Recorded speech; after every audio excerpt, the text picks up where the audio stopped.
The slash slash used here is called inline comment. This is basically we use at the end of the line. So I can have something. Suppose if I have the code console.log, if I want to say something, this is console log statement.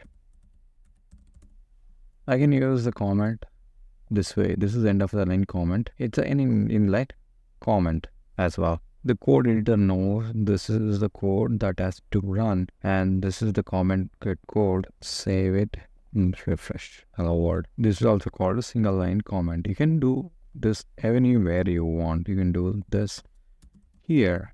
Suppose you want multi-line comment, you can do this slash star slash, and in between you put whatever you want here.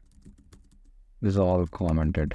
This is multi-line comment. So basically multi-line comment starts with slash star and ends with star slash. Any text between these two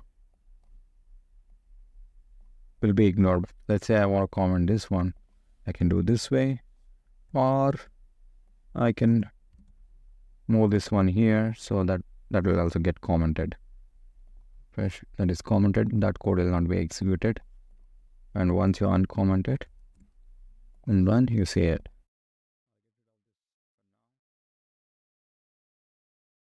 Please subscribe to this channel and turn on notifications so that you don't miss any video which are helping to learn coding and become a successful programmer. And I'll see you in next video.